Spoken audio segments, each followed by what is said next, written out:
Êxodo capítulo 8.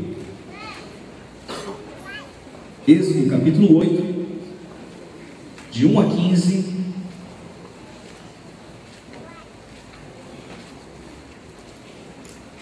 Nós vamos conversar nesses próximos minutos sobre esse tema, mais uma noite com as rãs.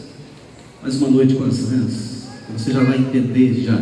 Tinha ali um recado que passou, tinha um cartão de crédito que foi achado, está ali na livraria. Se você perdeu seu cartão, acho que é Maria, alguma coisa, está ali, tá bom? E a chave do carro da Paulinha também, que ela não achou ainda, uma chave, tem um chaveirinho de coração, né?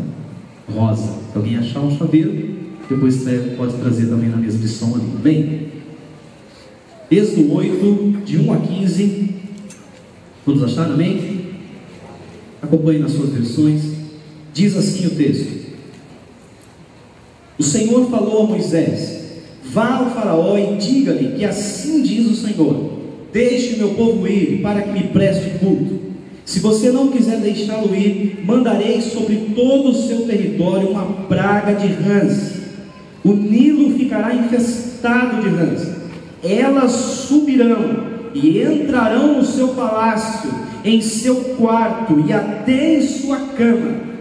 Estarão também nas casas dos seus conselheiros e do seu povo, dentro dos seus fornos e nas suas amassadeiras. As rãs subirão em você, em seus conselheiros, em seu povo. Depois o Senhor disse a Moisés: Diga a Arão que estenda a mão com a vara sobre os rios, sobre os canais e sobre os açudes, e faça subir deles rãs sobre toda a terra do Egito. Assim Arão estendeu a mão sobre as águas do Egito, e as rãs subiram e cobriram a terra do Egito. Mas os magos fizeram a mesma coisa por meio das suas ciências ocultas. Fizeram subir rãs sobre toda a terra do Egito. O faraó mandou chamar Moisés e Arão e disse: Orem ao Senhor para que ele tire essas rãs de mim e do meu povo. Então deixarei o povo ir e oferecer sacrifícios ao Senhor. Moisés disse ao faraó: Tua é a honra de dizer-me quando devo orar por ti e por teus conselheiros e por teu povo, para que tu e tuas casas fiquem livres das rãs e sobre todas e sobrem apenas as que estão no rio. Versículo 10: Amanhã, disse o faraó.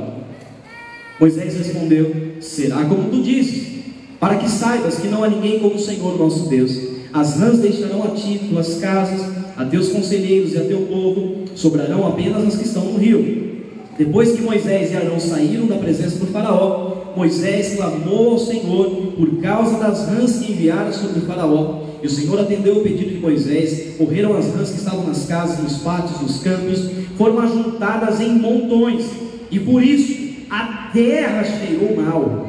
Mas quando o faraó percebeu que houve alívio, obstinou-se em seu coração e não deu ouvidos a Moisés e a Arão, conforme o Senhor tinha dito. Amém? O povo de Israel cresce ali dentro da nação do Egito, e ali então o novo faraó, desse 400 anos depois, começa a oprimir a nação de Israel, começa a fazer com que essa nação se torne escrava, começa a fazer com que eles trabalhassem ainda mais duro em favor do Egito, em favor do faraó, porque ele já estava prevendo que com o crescimento dessa nação, do povo de Israel dentro do Egito, logo eles não conseguiriam mais dominar.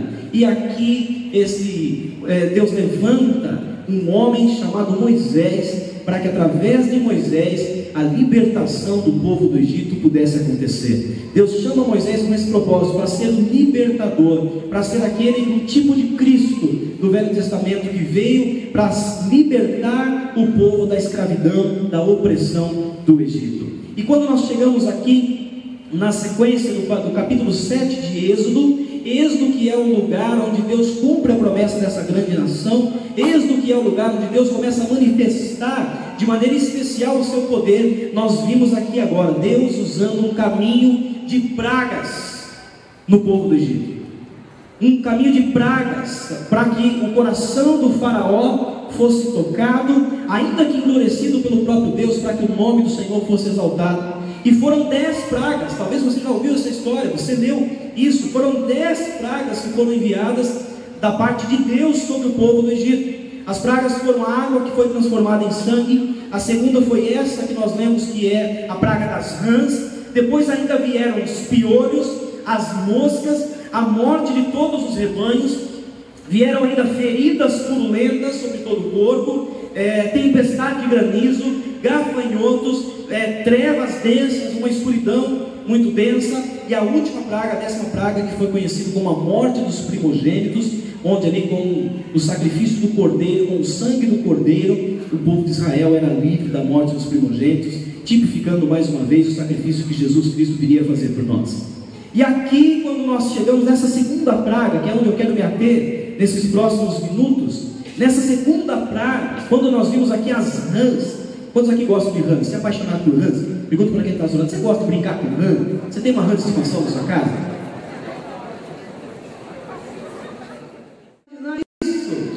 Que nojento, que coisa terrível, sobre toda a terra do Egito, a Bíblia diz. E ainda, os burros dos feiticeiros do Egito, vai lá para mostrar que tem poder, e eles continuam, conseguem, até essa praga, eles conseguem multiplicar.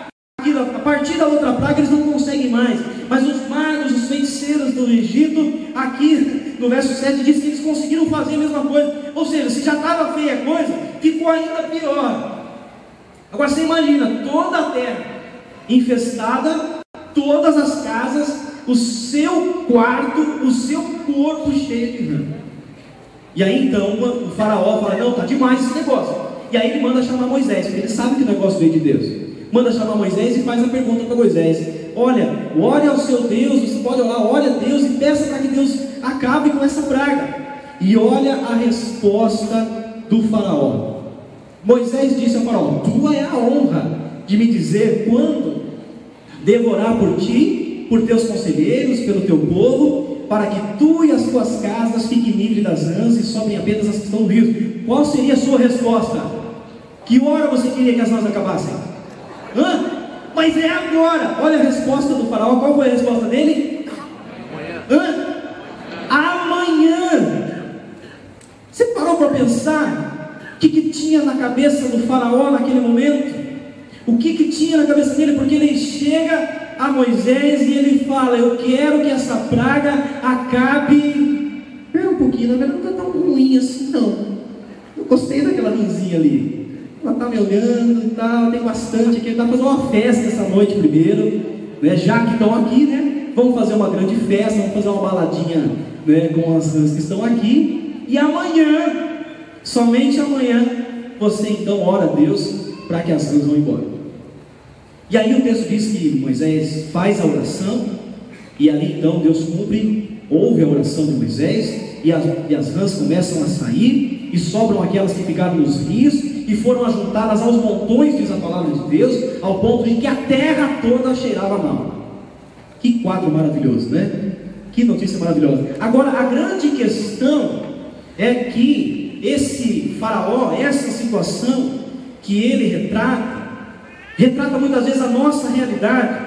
Talvez você não seja apaixonado pela rã, pelo bichinho, mas existem muitas dessas rãs que estão ao nosso lado a todo tempo, muitas dessas pragas de pecado, de embaraços que nós arrumamos na nossa vida e que estão à nossa volta, e nós estamos deixando sempre para pedir verdadeiramente ao Senhor para que Ele me livre delas, para depois. A gente fala: Deus, eu quero um dia, eu vou chegar lá e tal, e nós estamos aqui, na verdade, passando já muitas noites com as nossas rãs. E a pergunta que você deve fazer para você é exatamente essa: quais são as minhas rãs? Quais são aquelas que representam as minhas áreas de pecados, que eu não consigo simplesmente dizer agora eu quero que elas saiam de mim? Que eu não consigo tomar uma atitude de dizer agora eu quero que isso saia de perto de mim? Porque a gente cria, parece que um vínculo de relacionamento com determinados tipos de pecado. E essa é uma pergunta que nós vamos fazer aqui, que é: por que temos a tendência de passar mais uma noite com as rãs? Ou seja, com os meus pecados, com determinados tipos de pecados, pecados específicos. Por que nós temos a tendência de nós não abrirmos mão, de nós cuidarmos? Alguns pecados a gente cuida até com muito carinho, é aquilo que nós poderíamos chamar de pecados de estimação. Por que nós temos a tendência de nós passarmos mais uma noite, mais um culto, mais um final de semana? Eu vou nos cultos, eu estou lá no live, e para cadê a galera do live aqui? Hoje eu ia ficar preocupado, ia ficar assim, né? Não, a galera começou ontem, as 2 novas séries do live, A Culpa é das Estrelas. Cadê a galera do Evolution? 80 adolescentes ontem, né? Pode aplaudir o Senhor por isso. 80 adolescentes no Evolution ontem. Glória a Deus por isso. E lá, galera, cadê a galera do Livre? 100 e não sei quanto, não soube o número exato do Livre. 140 e tantos. Bate palma pro Senhor também. 150, quase 145. Glória a Deus por isso. E aí o pessoal fala, Culpa das Estrelas. Eu escutei alguém falar assim, já vem uma série de mensagens que, será que vai ser leve? Gente, vai no live, vai você no live uma hora para você ver o negócio. Quando o Rodolfo assume aquele púlpito lá, meu irmão do céu, é a palavra de poder que cai, e de repente você vai lá no live, você está lá jovem, você é adulto, tem vindo nos nossos cultos aqui. Nós terminamos uma série semana passada, você ouve a palavra de Deus com poder, mas você tem deixado, você tem uma tendência de deixar sempre para amanhã, para depois. Por que nós temos essa tendência? Eu coloquei algumas das respostas, não todas, mas a primeira delas é porque o pecado me dá prazer momentâneo. Você pode repetir isso comigo? O pecado dá prazer momentâneo? O pecado, esses determinados tipos de pecados que nós alimentamos, que nós guardamos ali, que nós temos resistência em abandonar, esses tipos de pecado, ele na verdade ele nos traz alguns tipos de prazeres. O pecado, ele alimenta os nossos desejos. O pecado, ele satisfaz os desejos da carne. O pecado, ele satisfaz os seus prazeres. E você sabe muito bem quais são esses pecados. O Espírito Santo já está falando com você no seu lugar. E você sabe quais são esses pecados que você está deixando para amanhã, que você está deixando enrolar, que você está dormindo mais uma noite com ele, que você não consegue deixar ele para depois. Exatamente por causa disso, porque existem determinados tipos de pecados que é melhor eu pagar o preço da desobediência, é melhor eu pagar o preço de deixar para depois, do que me ver livre daquele momento de prazer, daquele momento de satisfação que o pecado me traz, daquele momento enganoso que o pecado me traz, de satisfação, de alegria, de alimentar os meus desejos. Eu vivo nessa mentira que Satanás me traz, de que determinados tipos de pecado eles me fazem bem. Uma outra coisa que na verdade vem na sequência disso, do porquê temos essa tendência, é porque estamos com a mente cauterizada já pelo pecado. Esses determinados tipos de pecado. Existem áreas, é como aquele que peca a primeira vez em determinados pecados, depois sente, eu me arrependo, nunca mais vou fazer isso. Você já disse isso alguma vez na sua vida? Quantas vezes você já disse, nunca mais faço isso, eu nunca mais, o Senhor me perdoa e tal, e nunca mais vou fazer isso? E aí você sai dali, beleza, passa um momento, 2, daqui a pouco você cai de novo no pecado. E aí você fala, nunca mais vou fazer isso, com menos fervor. Daqui a pouco, a partir da 3ª, 4ª vez, cauteriza. Sua mente, o seu coração começa a ficar cauterizado. É formado fortalezas espirituais para que você não sinta mais a dor desses determinados tipos de pecado na sua vida. Você não consegue mais sentir essa dor. E ainda alguns começam até a justificar esses tipos de pecado. Eu começo a justificar inclusive na palavra de Deus. Por quê? Porque eu estou resistente, eu estou cauterizado para determinados tipos de pecados na minha vida, e eu começo a olhar pela palavra de Deus, e daqui a pouco eu tenho até base bíblica para determinados tipos de pecado. Já ouviu isso? Não, eu vou separar porque não dá mais. Que a Bíblia diz que eu tenho que amar e eu não estou amando, pastor. A Bíblia diz que eu tenho que ser submisso e eu não estou sendo, então eu vou separar. A Bíblia diz que não sei o que você começa a usar a Bíblia para determinados tipos de pecado. E uma outra coisa ainda que liga isso aqui, uma terceira coisa, porque nós temos essa tendência, é porque estamos presos a pecados escravizadores. Nós estamos presos a alguns pecados que você de repente em vários momentos teve uma sensação, um sentimento, um desejo de sair deles, mas você se vê escravizado por ele, você se vê preso, você não consegue se livrar. São situações que você não consegue se ver sem a prática de determinados pecados na sua vida. Você não consegue imaginar, de repente, uma semana, um mês, um tempo na sua vida sem determinados tipos de pecado. E, invariavelmente, esses pecados são na área sexual. São pensamentos imorais, são a nossa atitude, nosso pecado de atitude na área sexual, que começa com a pornografia.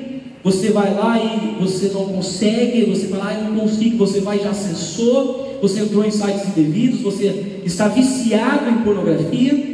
São aquilo que a Bíblia chama de fornicação, que é o sexo antes do casamento.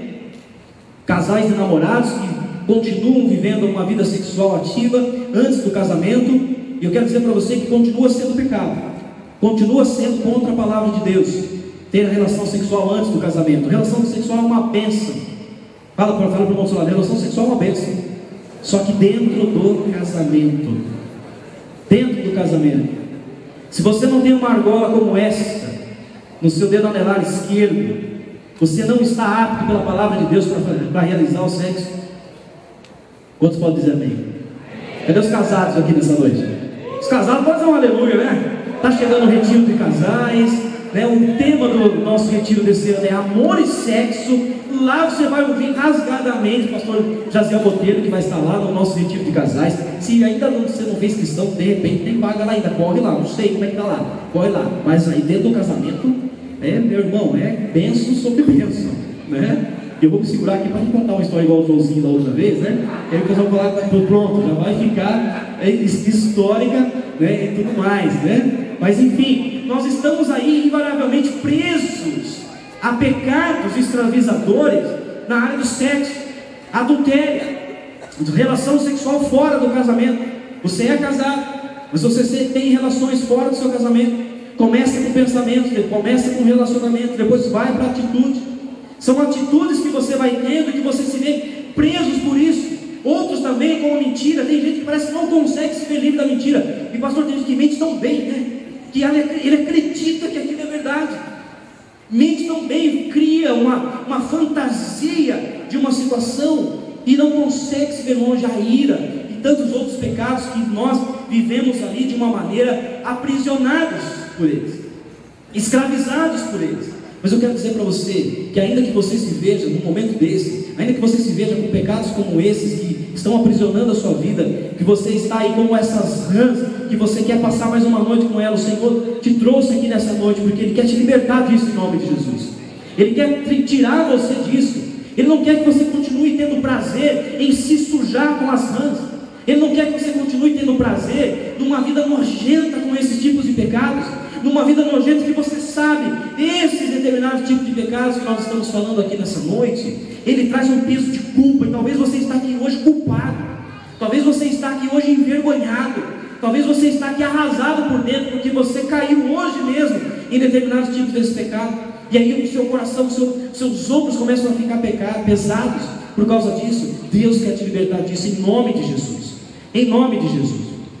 E nessa noite, o que nós podemos fazer? O que podemos fazer para nos livrar das nossas rãs? O que nós devemos fazer? Algumas atitudes que podem te ajudar a você vencer isso, a vencer essa tendência que você tem de passar mais uma noite com seus pecados.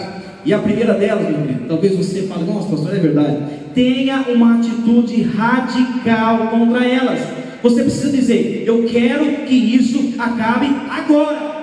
Diga essa última frase comigo, quero que isso acabe agora. Vamos lá. Quero que isso acabe agora. Agora com mais propriedade, diga mais forte.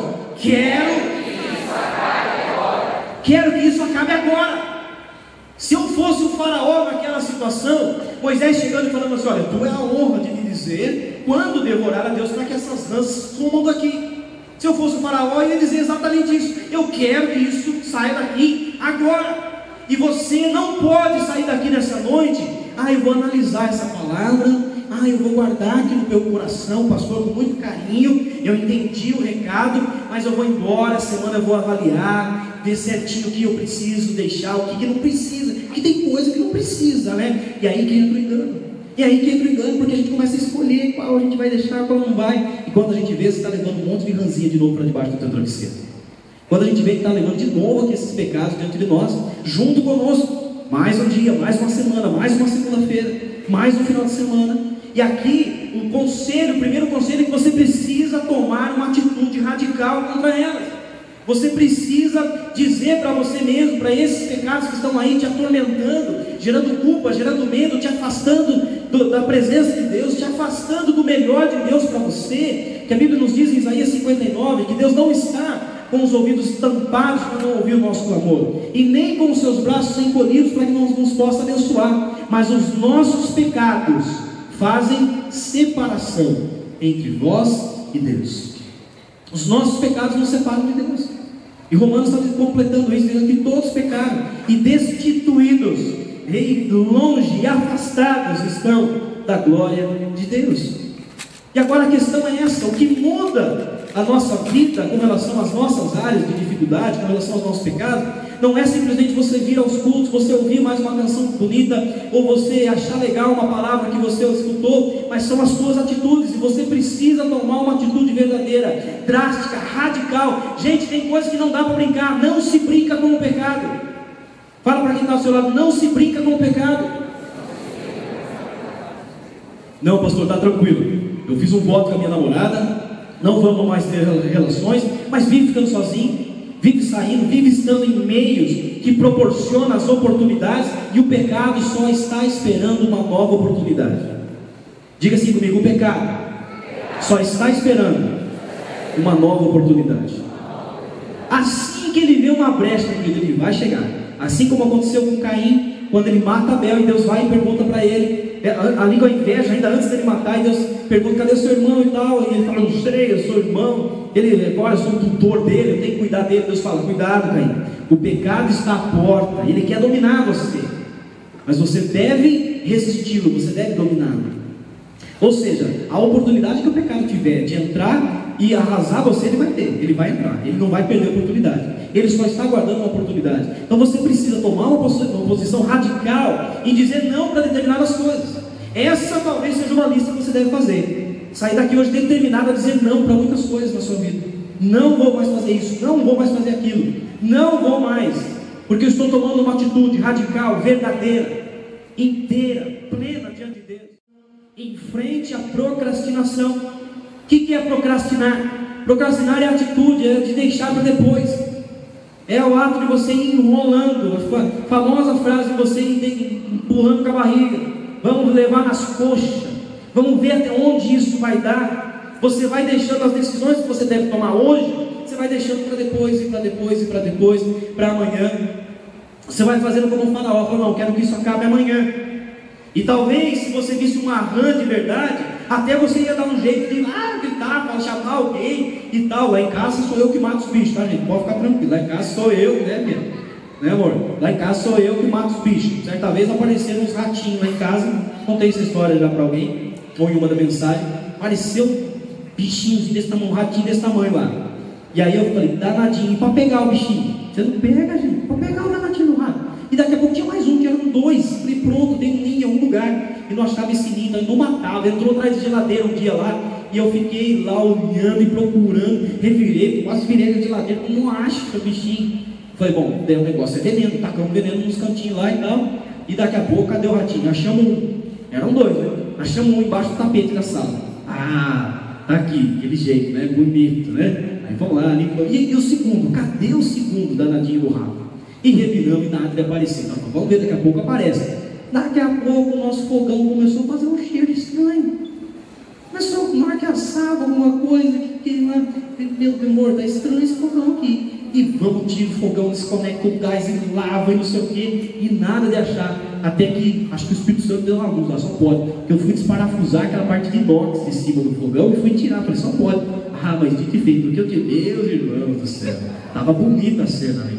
Estava demais o negócio ali. Aí a gente limpou, graças a Deus, e os bichos foram embora. Talvez se você visse um bicho desse, uma rã de verdade, um bicho que você não gosta, as aranhas que infernizam a vida do pastor Ricardo. Se você visse um bicho desse, você ia dar um jeito de se livre dele. Mas com determinados tipos de pecados, a gente tem a tendência, a gente vai empurrando com a barriga, e nós sempre deixamos para amanhã. Amanhã eu vou ser um marido melhor. Amanhã você, pastor, pode deixar que amanhã eu começo a honrar mais a minha esposa. amanhã eu começo a respeitá-la mais, amanhã eu começo a tratá-la melhor. As esposas dizem amém? Amanhã, pastor, amanhã. As esposas dizem, pastor, amanhã eu vou me submeter mais, amanhã eu vou honrar mais o meu marido, amanhã eu vou respeitá-lo mais, amanhã eu vou cuidar dele melhor e tal. Amanhã eu vou vou ser um filho melhor, amanhã eu vou ser um profissional melhor, vou parar de chegar atrasado, vou parar de tacar atestado, vou parar de ficar enrolando no trabalho. Tem uns no celular, meu Deus, como é que posta tanta coisa assim? Está trabalhando, isso é brincadeirinha, né? Está trabalhando não, rapaz? Então, vou parar, amanhã eu deixo com isso, amanhã eu abandono. Amanhã eu começo a ler a Bíblia todos os dias. Amanhã eu começo, pastor, 10 dias de jejum e oração. Amanhã, pode deixar que eu comece. É amanhã mesmo, comece mesmo, em nome de Jesus. Comece, mas a gente tem a tendência, a gente vai deixando sempre da manhã, e esse amanhã é uma desculpa para não assumir diante de Deus aquilo que você deve fazer agora. A gente sempre joga para amanhã como uma desculpa para você não fazer o que você deve fazer agora. Pare de procrastinar, não deixe para depois o que você precisa fazer hoje, agora. Você deve dizer que essas coisas parem na sua vida agora, em nome de Jesus. Uma outra coisa: use constantemente a nossa principal arma contra o pecado, a oração. A oração. Nós muitas vezes temos até vergonha ou medo de orar com relação a esses determinados tipos de pecado. A gente tem medo. Eu me lembro de alguém que até comentou assim: pastor, se eu busco mais a Deus, Deus vai pedir para eu deixar determinadas coisas. Eu falei, realmente, o Espírito Santo vai te incomodar, talvez, para que você abandone algumas coisas, para que você deixe outras, comece a realizar outras coisas e tal. E muitos vivem no medo disso. E se eu busco mais a Deus, se eu começo a orar mais, porque Deus responde a oração, quantos creem nisso? Amém?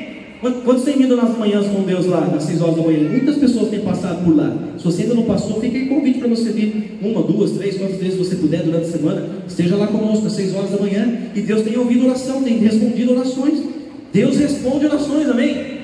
Deus não está lá simplesmente lá, deixa eu ver, vamos ver o que dá com esse povo aí, deixa eles gritar à vontade, clamar à vontade. Deus ouve oração. Deus decidiu se relacionar conosco através da oração. Deus decidiu falar conosco e ouvir-nos através da oração. E nós não temos medo de usar essa arma e Deus começar a falar no seu coração: então abandone isso. Então começa a fazer isso aqui. Deixe esse determinado tipo de pecado agora. Pare de fazer o que você está fazendo com a sua esposa, com o seu marido. Pare de fazer o que você está fazendo no seu trabalho. Pare de ser avarento, pare de ser mentiroso, pare com isso tudo. E às vezes nós temos medo de Deus começar a ouvir a nossa oração. E o texto, não sei se eu coloquei o texto de Atos 4:31, nos fala da resposta do povo que estava orando, que diz, você pode ler isso junto comigo? Vamos lá? Depois de orarem, tremeu o lugar que estavam reunidos, todos ficaram cheios do Espírito Santo e anunciavam corajosamente a palavra de Deus. O povo orou, o que aconteceu? O Espírito veio, se derramou. Quantos querem mais do Espírito Santo aí? Eu quero, mas eu quero demais. Vem em mim, Senhor, que eu estou assim, vem muito, mas vem com vontade em mim, Espírito Santo, que eu quero. Mas vem demais em mim que eu quero. Só que aí eles começaram a ser cheios do Espírito Santo. E o que eles fizeram? O que isso levou eles a fazer? A anunciar corajosamente a palavra de Deus. Uma atitude reativa com relação à nossa oração. Começamos a falar com Deus. Jeremias também, ele chega e ele fala: Deus, olha, Deus falando através do profeta, conversando com Jeremias, ele fala: clame a mim e eu vou lhe responder. Eu vou anunciar a você. A versão mais antiga fala: eu responderei e anunciar-te-ei, né? Ou te direi coisas grandiosas e insondáveis que você não conhece. Quantos querem conhecer as coisas insondáveis de Deus? Quantos querem conhecer os mistérios de Deus? Aquilo que você ainda não alcançou, aquilo que você ainda não quer. E tem um testemunho que eu partilhei na célula esses dias, e até o Wesley, que é o meu auxiliar da célula, ele até falou: rapaz, pastor, é esse nível que eu quero chegar. Tem um pastor muito querido nosso, conhecido nosso, de Curitiba, que é o pastor Silvado, que é da Igreja Batista do Bacaxeri, lá em Curitiba. E aí certa vez ele deu um testemunho. Ele é um pastor que que ele tem uma vida social muito boa, uma igreja grande, tem um bom salário e tudo mais. Eles falam: o pastor pode ganhar bem? Pode, depende do coração dele. E aí certa vez ele foi convidado a jantar na casa de uma família de uma igreja, da igreja dele. Ele foi, jantou e tudo mais. Então, antes de ir embora, a pessoa, o homem da família que o chamou para jantar, falou: pastor, peraí só um minutinho. E foi lá e colocou um cheque no bolso dele, uma oferta para o pastor. E aí ele saiu de lá: obrigado, meu Deus abençoe. Ele saiu no carro, ele tirou o cheque e foi abrir o cheque, ele com a esposa no carro, 5 mil reais. Quantos queriam ganhar uma ofertinha de 5 mil reais? 5 mil ajuda, né, pastor? 5 mil resolver. Mas na hora que ele pegou aquele cheque, ele olhou para a esposa e ele falou assim: amor, isso aqui não é nosso. Deus colocou nas nossas mãos por algum motivo. Guarda, e Deus vai nos responder nessa semana por que ele colocou 5 mil reais na nossa mão nessa noite. 1 ou 2 dias depois, uma família da igreja vai até o gabinete, pedir oração, conversar, abrir o coração e tudo mais, porque alguém daquela família precisava de uma cirurgia muito delicada e não tinham condições de pagar a cirurgia. Qual era o valor da cirurgia, irmãos? 5 mil reais. Na hora ele liga para a esposa do amor: agora eu sei por que esses 5 mil reais vem na nossa mão. Faça lá, me entrega, está aqui, está paga a sua cirurgia. Um nível de relacionamento com Deus através da oração, através de ouvir, porque muitos de nós, e eu me incluo nisso, se cair 5 contos na minha conta amanhã, eu falo: Senhor, obrigado, é resposta de oração. Quantos diriam isso? Pode ser verdadeiro? Eu acho que eu não sei se eu estou nesse ponto aí de falar: caiu 5 contos, eu 10 contos na minha conta lá. Amor, não é nosso, não é pra gente, é pra alguém, né? Resposta de oração, de uma vida de ouvir Deus, de aprender a ouvir o coração de Deus. E nós precisamos, assim como Jeremias está ali conversando com Deus, Deus falando: clame a mim, olhe, venha falar comigo, para que você possa receber uma resposta, para que eu possa te anunciar coisas grandes, coisas ocultas, coisas insondáveis que você ainda não conhece. Ainda nessa questão da oração mora um grande problema, porque nós temos de um lado aqueles que oram constantemente, aqueles que estão falando e tudo mais e tal, mas já entrou meio que no automático. Você já viu aquela oração que você faz e é sempre igualzinha? Você começa e termina a oração muito igualzinha, uma oraçãozinha no automático. E aí você fala assim: meu Deus, e agora? Eu estou ali, eu começo a orar e eu já estou no automático. Aquilo não começa a ligar o meu coração com Deus, se torna simplesmente um ato religioso, se torna simplesmente um momento. Do outro lado estão aqueles que não oram nunca, nem no automático, ainda que orem no automático, mas não ore. Mas estão aqueles do outro lado que não oram nunca, a não ser quando o bicho pega, né? Quando o bicho pega em casa, aí sabe orar. Aí começa a orar, que é uma beleza, aparece na oração. Tem uns que aparecem nas 6 horas, né? Sexta-feira, 22 horas, toda sexta estamos lá, nas nossas orações. Nunca apareceu esse livro: mas tem alguma coisa acontecendo. Vai orar sim, mas a grande questão aqui é que nós precisamos aprender a usar o caminho da oração que move o coração de Deus em nosso favor, que responde, que vem em nossa direção. Quantos podem dizer amém? Amém? Uma quarta coisa, penúltima coisa que nós podemos fazer para vencer isso é: vença o pecado pelo poder da palavra de Deus. Você pode dizer isso comigo? Vamos lá? Vença o pecado pelo poder da palavra de Deus. Vença o pecado pelo poder da palavra de Deus. Você não sabe o que orar, você não sabe o que falar? Ore a palavra de Deus, fale a palavra de Deus, declare as verdades da palavra de Deus a seu respeito, a respeito da sua casa, da nossa cidade, da nossa nação, da nossa igreja, da sua célula. Vença essas dificuldades, essas rãs que estão com você aí. Você só vai vencer se você unir tudo isso, e você vencerá pelo poder da palavra de Deus. Jesus, no início do seu ministério, ele é levado ao deserto, e ali ele jejua e ora durante 40 dias. E lá, já perto do fim dos seus 40 dias de jejum e oração, Jesus é tentado. Satanás chega até ele para tentá-lo. Eu coloquei esse texto na tela para que fique claro para você o poder da palavra de Deus que Jesus usou, que foi assim: então Jesus foi levado pelo Espírito ao deserto para ser tentado pelo diabo. Depois de jejuar 40 dias e 40 noites, teve fome. O tentador aproximou-se dele e disse: se você é o Filho de Deus, mande que essas pedras se transformem em pães. Jesus respondeu: está escrito. Diga comigo: está escrito. Está escrito. está escrito: nem só de pão viverá o homem, mas de toda a palavra que procede da boca de Deus. Então o diabo o levou à cidade santa, colocou-o na parte mais alta do templo e lhe disse: se você é o filho de Deus, jogue-se daqui para baixo, pois está escrito. Olha Satanás usando a palavra: está escrito, ele dará ordens a seus anjos a seu respeito, e com as mãos eles o segurarão, para que você não tropece em alguma pedra. Jesus respondeu: também está escrito. Diga comigo: também está escrito. Não põe à prova o Senhor, o seu Deus. Depois o diabo levou a um monte muito alto e mostrou-lhe todos os reinos do mundo e o seu esplendor, e lhe disse: tudo isso lhe darei, se você se prostrar e me adorar. Jesus lhes disse: retire-se, Satanás, pois está escrito. Diga: pois está escrito. Pois está escrito: adore o Senhor, o seu Deus, e só a Ele preste culto. Então o diabo deixou e os anjos vieram e os serviram. Aplauda o Senhor por essa palavra. Aleluia, aleluia. Vença o pecado pelo poder da palavra de Deus. A Bíblia não é simplesmente um livro, ainda que fantástico. Se fosse apenas um livro histórico, seria o melhor de todos ainda assim. Mas ele não é apenas um livro. Não é simplesmente um conto de histórias mirabolantes, de coisas de ficção científica, ou de um bom manual aqui para fazer bons livros, bons filmes nos nossos dias. Mas a Bíblia é a palavra de Deus, ela é o poder de Deus para nós, é a vontade revelada do Senhor para nós. E nós temos insistido nesses dias no seu TSD, que é o seu tempo a sós com Deus, para que você tenha um tempo de adoração, para que você tenha um tempo de clamor ao Senhor, de orar, de interceder, mas também que você tenha um tempo de beber dessa fonte, que é a palavra de Deus, que é o poder de Deus para nós.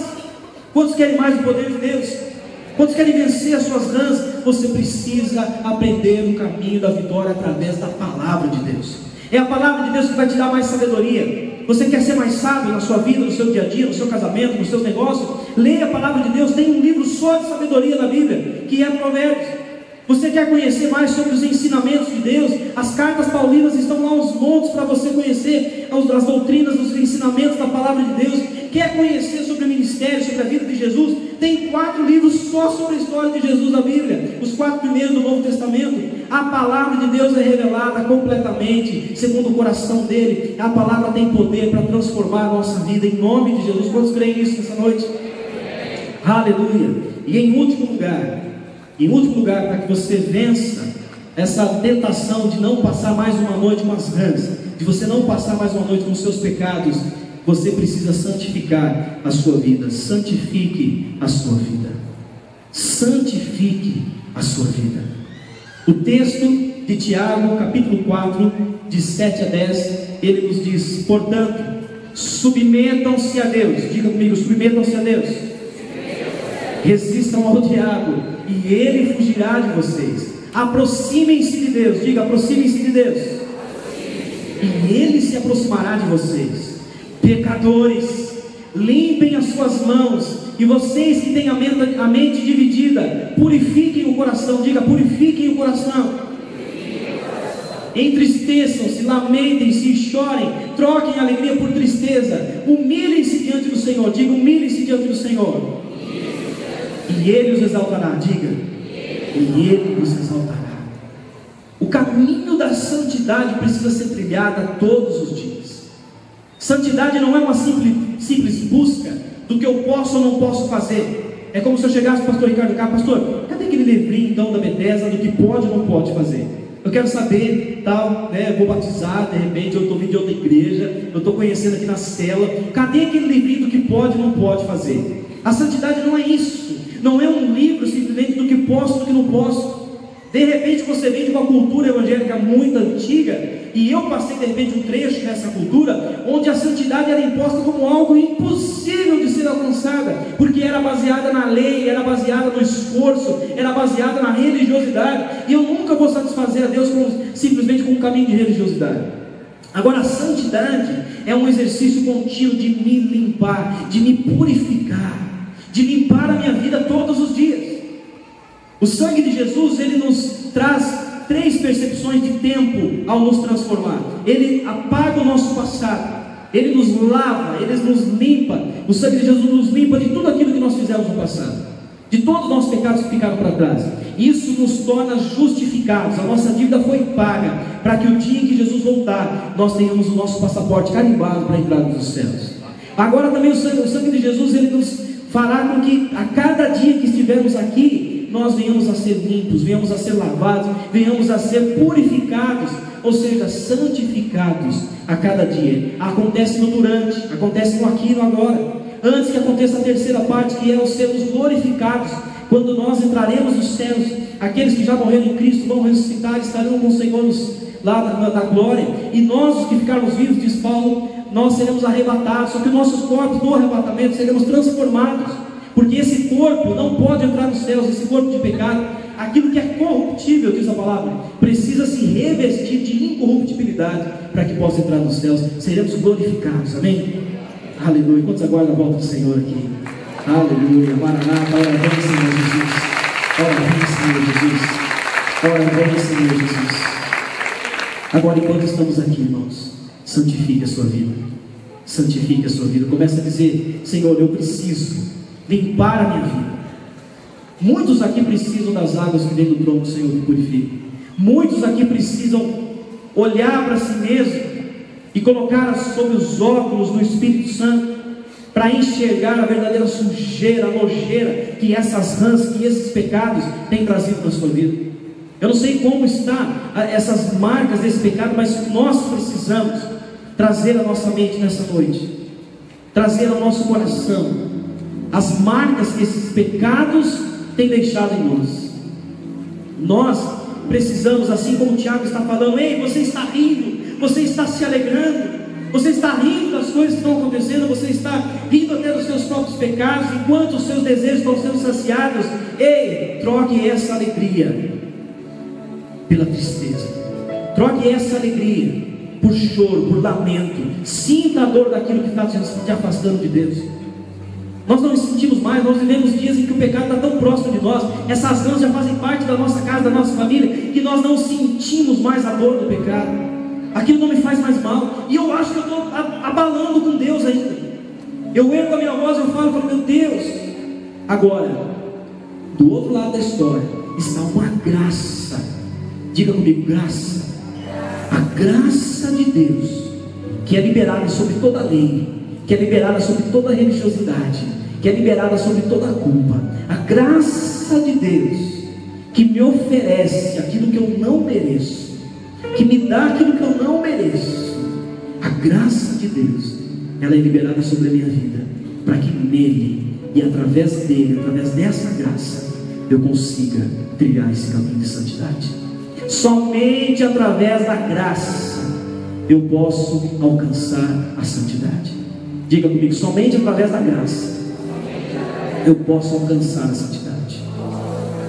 Enquanto você olhar com óculos de superioridade, com óculos de uma santidade, de uma soberba espiritual, assim como os fariseus faziam, você nunca vai ser visitado pela graça de Deus. Você nunca vai ser visitado por esse amor incondicional do Senhor, que é manifesto, que é revelado a cada um de nós. Santificar a nossa vida não é na nossa luta, na nossa força, no nosso braço, mas é um ato de quebrantamento, é um ato de rendição, é um ato de dizer: Senhor, eu não consigo, eu não vou vencer essas áreas, eu não vou conseguir abandonar essas rãs, esses pecados, por mim mesmo, pela minha força.